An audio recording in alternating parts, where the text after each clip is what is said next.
All right, following Dillian Whyte's recent win over Joseph Parker, I asked you guys in a poll to vote for who would you like to see, or who you would like to see Dillian Whyte fight next. And the overwhelming winner of this poll is Deontay Wilder. The fans have spoken, over 3.7 thousand of you. I hope I haven't been talking about millions in the previous. I'm a bit tired today. But in the last poll, did I say 2.4 million or 2.4 thousand? I hope I said thousand, not million. Yeah. Anyway, 2.7 thousand of you voted, and you're picking Wilder. Yeah. I would have thought there'd be more people picking Chisora or people picking Miller or even Ortiz. But no, it's overwhelmingly Deontay Wilder who the fans, at least subscribers to my channel, want to see Dillian Whyte face next. And it has to be said that Dillian Whyte, compared to so many other contenders out there, and even some would argue the champion himself and Deontay Wilder, Dillian Whyte has a very good resume compared to a lot of the other contenders. You know, he's beaten two former world champions in his last two fights. And these are not guys who are world champions 10 years ago. Joseph Parker was a world champion, you know, just a few months ago. Less than a year ago, he was a world champion. Lucas Brown was a world champion. I think it was, you know, was it 1 or 2 years ago that he was world champion? It's still relatively recent.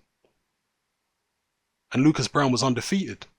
Joseph Parker only had one less loss on his record. Those are two scalps that Dillian Whyte has now on his resume. Also Robert Helenius. Also Derek Chisora. Yes, the Chisora fight was close. But it was close. I'm not going to put up with any of this nonsense from people acting like it was some kind of robbery. It wasn't a robbery. It could have gone either way. I've got no problem with people saying they thought Chisora nicked it by a round. But those people saying, oh, Chisora definitely won. No. You're talking rubbish. Or should I say talking rubbish, as Dillian Whyte would say himself. Yeah, that was a close fight which could have gone either way. It ended up going Dillian Whyte's way. So he's got Chisora on his resume. He's got Lucas Brown, a former world champion. Joseph Parker, a former world champion.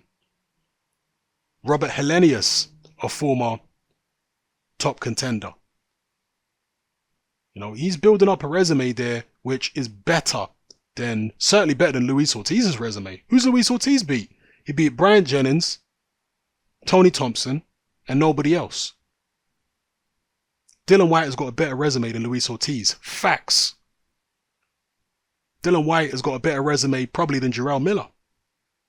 And again, some people would argue that Dillian Whyte's actually got a better resume than Deontay Wilder. I'm not necessarily saying I agree, but there's definitely an argument to be made there.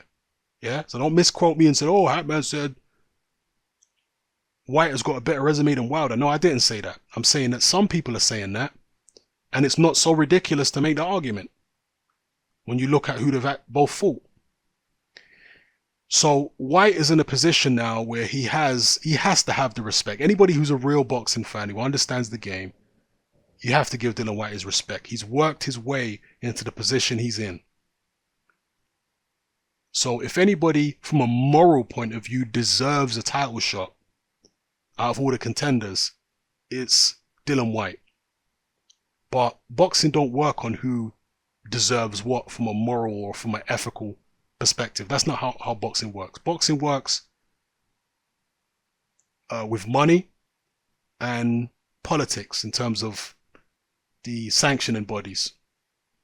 And Dillian Whyte wasn't willing to fight Luis Ortiz unless it guaranteed him the Deontay Wilder fight next, because they were talking about Wilder fighting Brazil and Brazil being mandatory, which would make the winner of Ortiz Whyte the second mandatory, meaning that he might have had to wait over a year to get a mandatory shot at Wilder, and he wasn't willing to do that. So he was perfectly happy to fight Ortiz, but only if the winner becomes the first mandatory, not the second mandatory, which means they won't have to wait so long to get their shot. So we'll see where Dillian Whyte goes. He's talked about fighting Anthony Joshua in April if Deontay Wilder don't want it, and that could happen. But you still sense that ideally he would rather the Deontay Wilder fight. That's a fight he's been calling for a long time, and that's a fight which Deontay Wilder has turned down several times for very good money. And I'll probably make a separate video on that with regards to Eddie Hearn saying that he wants Deontay Wilder to face Dillian Whyte and or Derek Chisora, and he's going to make offers to Deontay Wilder to take on either of those men. So we'll see what happens there. But as for the boxing fans, when it comes to who Dillian Whyte is going to face next, you guys would like to see him face Deontay Wilder. How do you think he would do in that fight? Me personally, I would pick Deontay Wilder, and I'd pick him by knockout. But underestimate Dillian Whyte at your peril. He is a guy who is actually far better than he looks.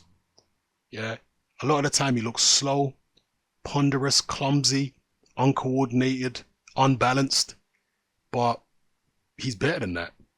He's proven time and time again that he's better than that. So, yeah, let me know how you feel in the comment section below. It's happening, I'm out.